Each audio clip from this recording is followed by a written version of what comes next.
Hello everyone, my name is Jen and welcome to the Book Refuge.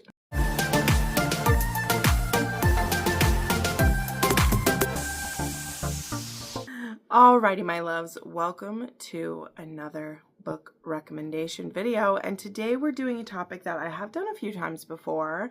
I thought it had been longer since then, but Hannah, one of the viewers, actually requested this, which you can also request a video topic at any time. I have the links in my description. That is where I get a lot of my ideas for videos. And she asked for more bonkers plots and characters in books, and I've made this, as I said a few times before. I will link those ones in the cards if you're interested in more. But what is a bonkers plot and what does it mean? Now, this has, the best way to say it is it's really up to the reader experience what you think is a bonkers plot. And actually a lot of romance, I think when we come down to it, we could say the plot is bonkers and people may be acting in ways they wouldn't necessarily act for, what do we call it, for romance sake, because we must type of situations. And I feel like that happens a fair amount in books, and that's totally fine. Like, we love that. We're here for the romance. We're here to see romance overcome absolutely crazy odds. But in particular, if you love dark romance, you're probably more familiar with these bonkers plots. And I will say that within this list, I'd say 8 out of the 10 are dark romance, just because, again, in dark romance, I don't know about you, but for me, the reader, I'm more willing to let characters get away with these things, ones that have to do with kidnapping and still falling in love without there being, serious brainwashing happening. Sometimes insta love, sometimes when just super, super hateful, against each other, and then they somehow bang it out, things like that, right? And yeah, so that's kind of what we're dealing with here. So just be aware of that. These are basically all dark romances. There's only, like I said, there's like 2 that aren't technically dark romance, but they still, both of those ones even, have darker elements in them. Okay, so this is not going to be a contemporary rec video. Probably going to put dark in the label of it and things like that, just because that's how it works out. Okay. Not all of them are necessarily where the relationship is dark, right? That's a conversation we won't have today, but I have talked about it before. There is kind of a difference in how a dark romance gets put together. It can be the characters are, particularly usually the male MMC is very cruel in some aspects, and that makes it dark. And then it's situationally dark because we're in the mafia or we are in a suspense element, and so those parts of it make it feel dark, right? So I'll kind of let you know as we go through, but we're going to start off with some bangers of some dark ones here, and we're going to go through these 10 recommendations that I have for you. And again, thank you so much to Hannah who requested this video topic. It just hit me right at the time where I was like, you know what? Let's make a video on that one. Okay. So I want to start off with one where the covers of these just actually got re-released, and I haven't looked at them too closely yet, but this was an author who was new to me at the very beginning of this year. And I've still only read 2 of her books, but she has another one coming out next year. And I do also want to finish this series of hers that I started because I just enjoyed this one a good amount. And this book is Skeletons of Society by Marie Maravilla. Okay, so again, this author goes under another pen name, which is just Marie M.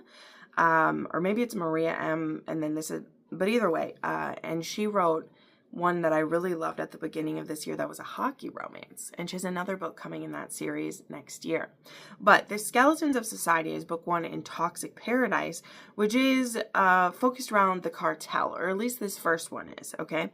And it's the Los Muertos cartel. And in this we have Ryan, our heroine, who is a like capo is how I would say it. Like, she is a woman in leadership in this cartel, though she's not like the very tip top of it or anything. She's called, oh, I cannot pronounce these. I am just absolutely ruining these Spanish names, so pardon me. but she's called like the Brujita de los Muertos, which I think means like the woman of death, if I'm not mistaken. I probably am totally wrong, but I believe that's what that means. If I can, I don't know, but I think that's close to it. But anywho, she is definitely a badass, and she gives as good as she gets. She's a killer. There's not a, she's definitely not an upstanding citizen by any means. She lives hard. She plays hard. She does her stuff. But then we have Gunner, who, there's a few different layers to Gunner, and I don't want to spoil all of them. But let's just say that he is a sergeant in arms of a motorcycle club.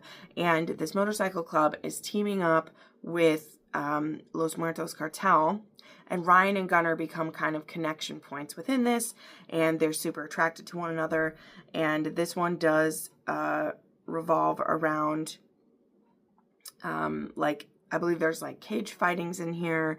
There is drug trafficking and human trafficking, so know that in here. But there is a extra added lining to who Gunner is, and I don't want to spoil it, but it makes this plot very bonkers. It really does. But these two, there's kind of an insta-lust between them. There's multiple layers of reason why they can't be together, but they don't want to hear it, y'all. They don't want to hear why they can't be together. They're going to make it work. I enjoyed this. As I said, I read this during the Mafia Romance Readathon this year, and I described it as a wild ride and a high voltage read. Look at me using crazy ways to describe it.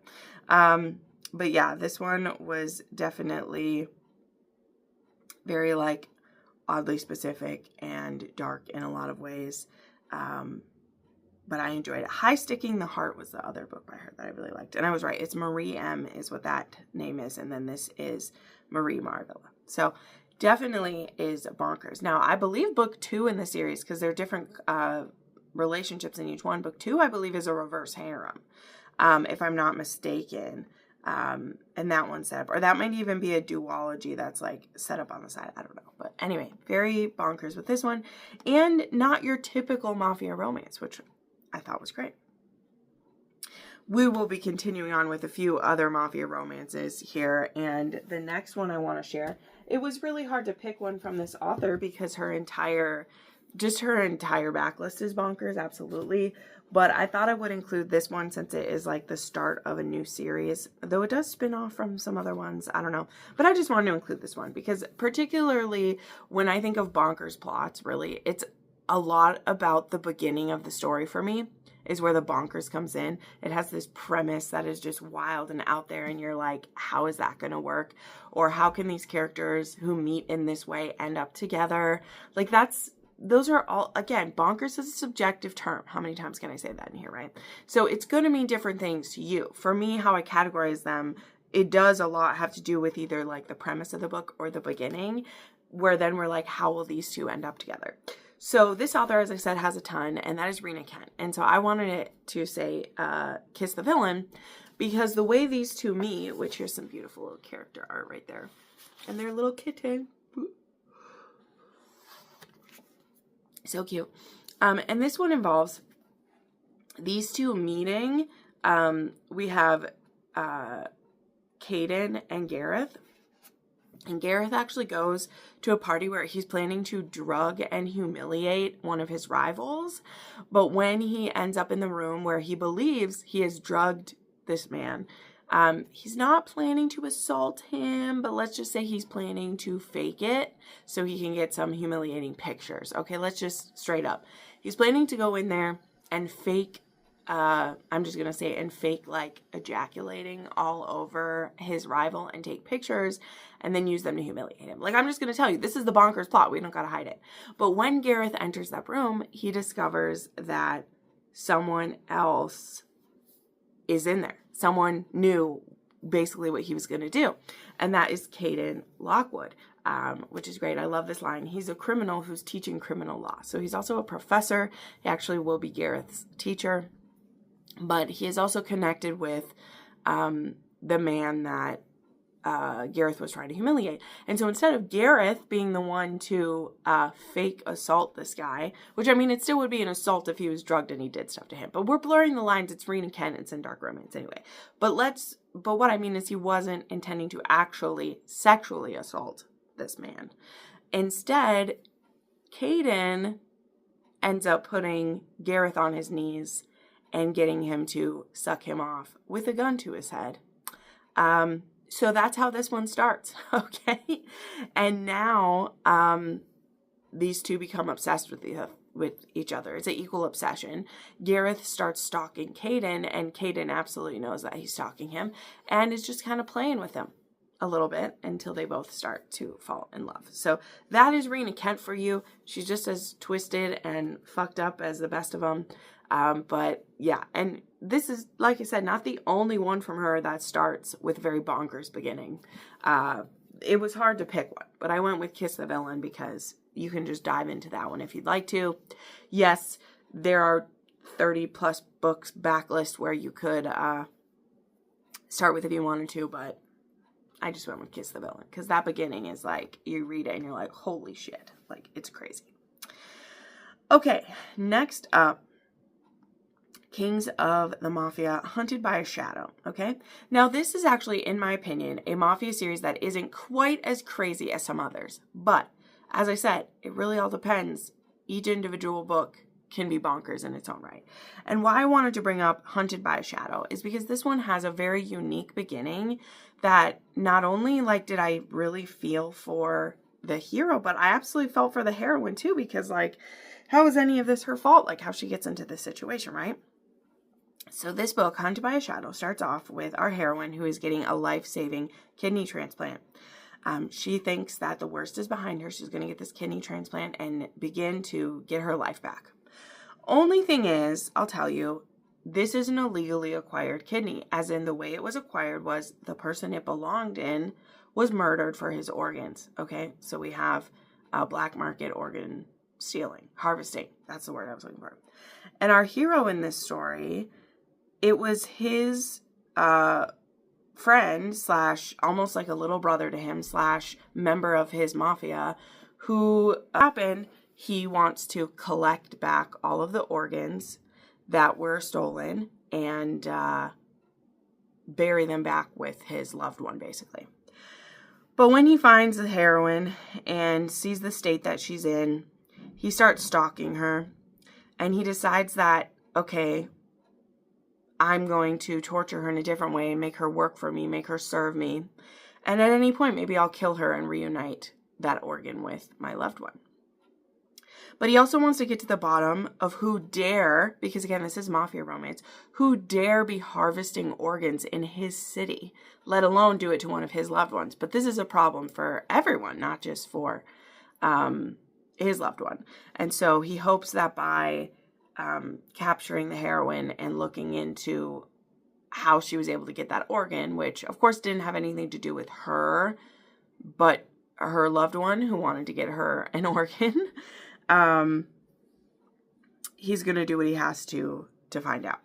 So anyway, this one's absolutely bonkers how they meet, and how it plays out is just fascinating. And like I said, I felt for the hero so much because he's in so much grief, and because he's a mafia guy who has power that none of us do, he's able to wield that power to get a street justice that, you know, no one else might really be able to get. And our heroine may end up as collateral damage for this, which, I mean, you know, it is a romance, so it's going to work out all right. But that one still always sticks with me within the series. Like, really, they all do. I really love this series a lot. But particularly that one, because it's like, where did that come from? Like, what the heck, you know?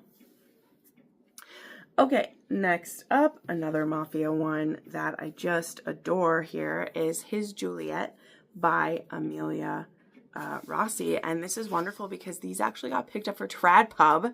His Tesoro and His Juliet are getting picked up for Trad Pub, which is amazing. But I do have a special edition of these. And this one involves a heroine who is an agoraphobic. She will only be at her home and the bookstore where she works. And at the beginning of this book, the way her and the hero meet one another is actually because he hides out in her bookstore. And he doesn't want to kill her, he doesn't want to hurt her, but he does basically force her to sit with him the whole night while he's hiding out from the police because he committed a crime in a different way. And now he has become obsessed with her after just this one night of being trapped in this bookstore with her and forcing her to sit there with him. He's like, well, we don't have to talk about, anything particular, but let's just talk about fun things, which is just such a bonkers beginning to it, but it is such a beautiful story. And the way that this story builds too is that there are connections between the two of them that they never could have known ahead of time. And I just really love watching all of that play out as well. But yeah, his Juliet, definitely a bonkers story. There is a reason why it's called His Juliet, and our hero's name is Romeo.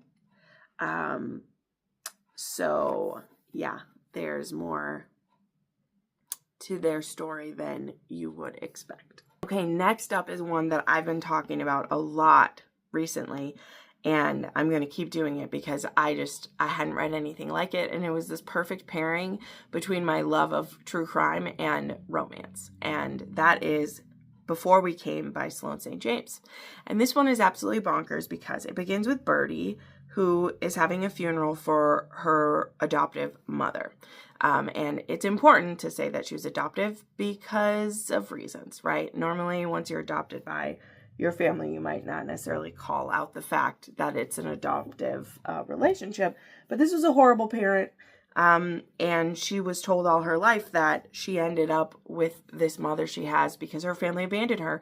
And her adoptive parent was just so good to take her in when no one else would. However, she finds out after her mother dies, through just kind of some basic digging into it, that she was kidnapped, okay? She finds this out by first, she's known she's adopted, remember that, but she had such a bad relationship with her mom all these years. Her mom was very gaslighty, abusive, never physically abusive, but very emotionally manipulative and controlling.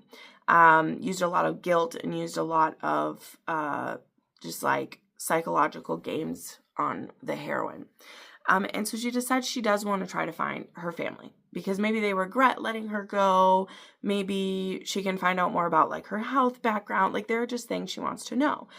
And when she puts her DNA into a DNA database, she discovers she has 3 full-blooded relatives, a mother, a father, and a brother. And again, remember, she thinks she was given away. And so finding out she has a brother too was a bit of a blow because she's like, well, why did my parents keep one child but not the other?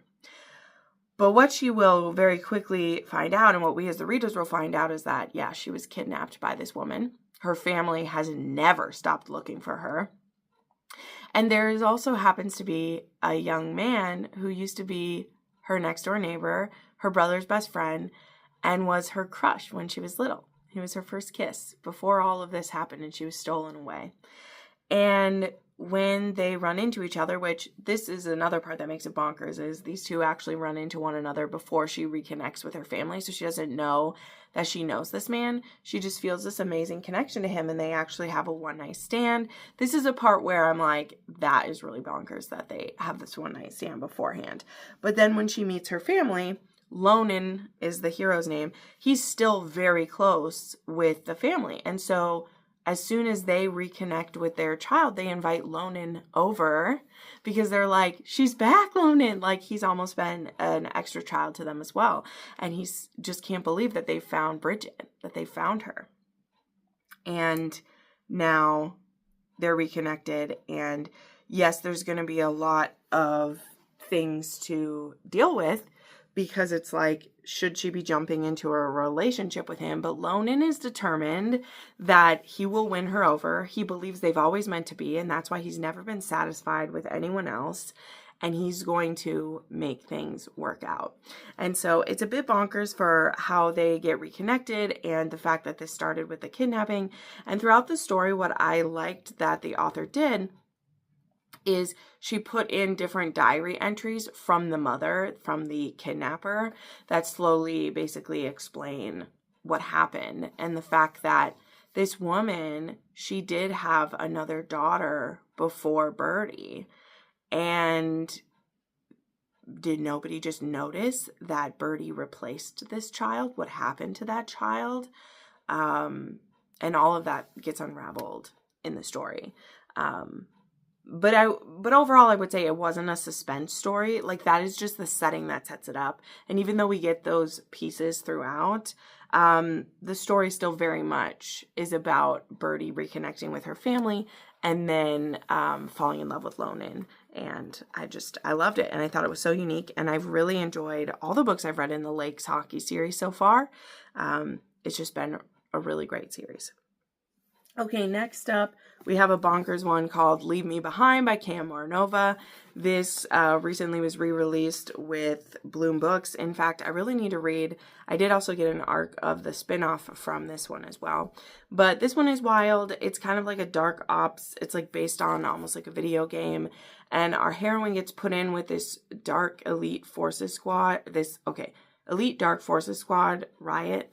And Nell was the sole survivor from Riot, sorry. And then she gets put in with I believe it's the Callum Squad, or I think the Callum Squad is what it was called, because I literally have a sticker about it.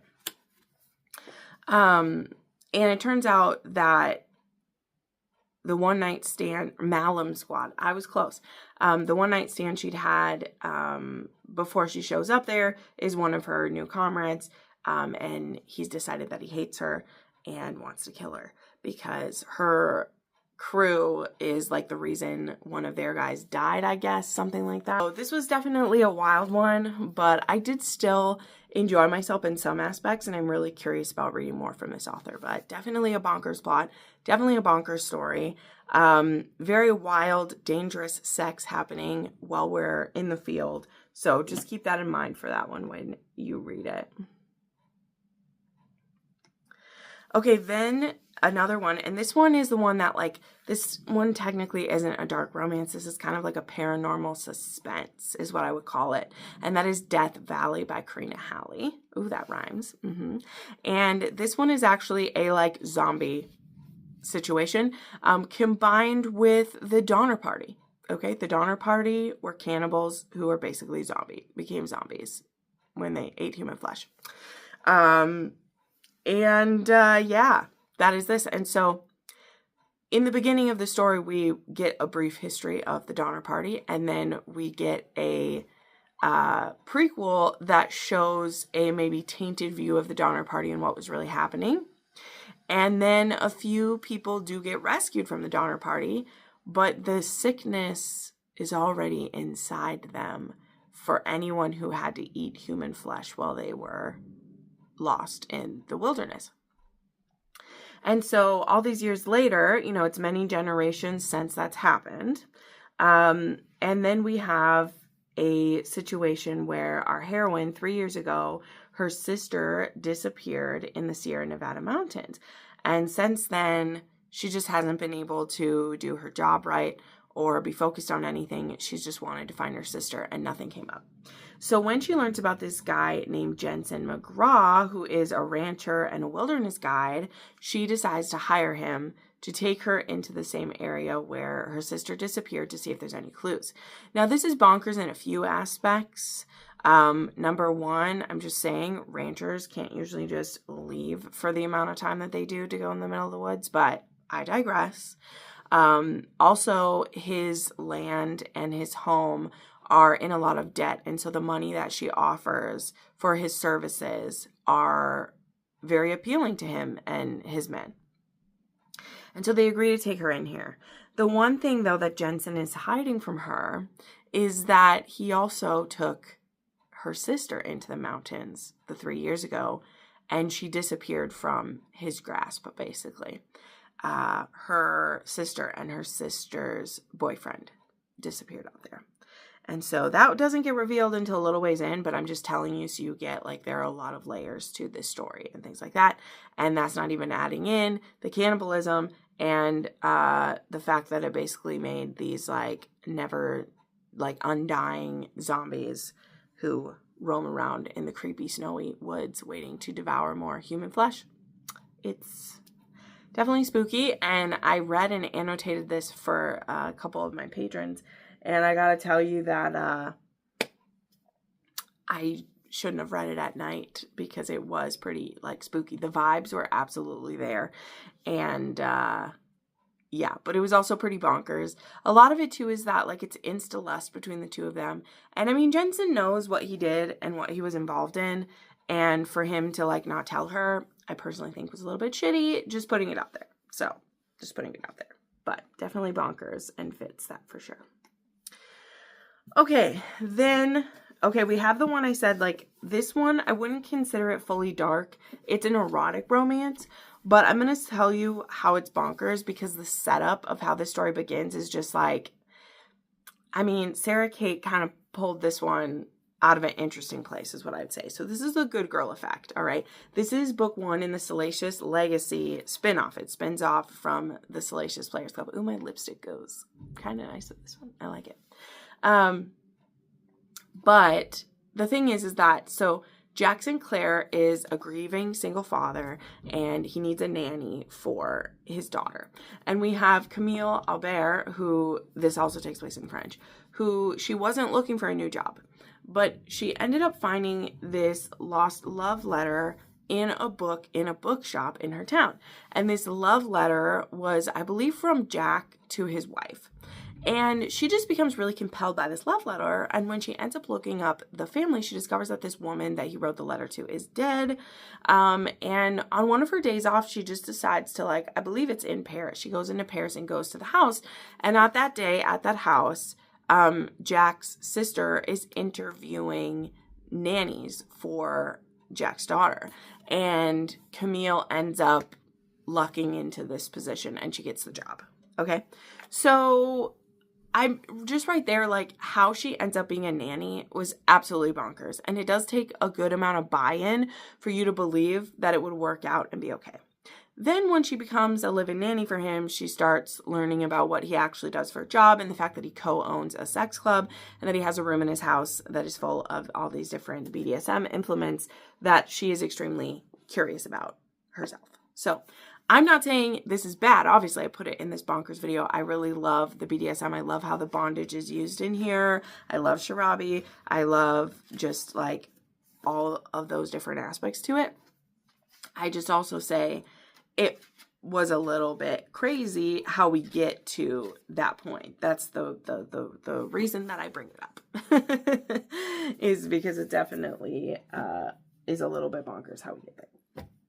Okay, then I have the Ecstasy of Sin, which I will keep bringing up. I've had so many nice comments from you guys who've tried this book.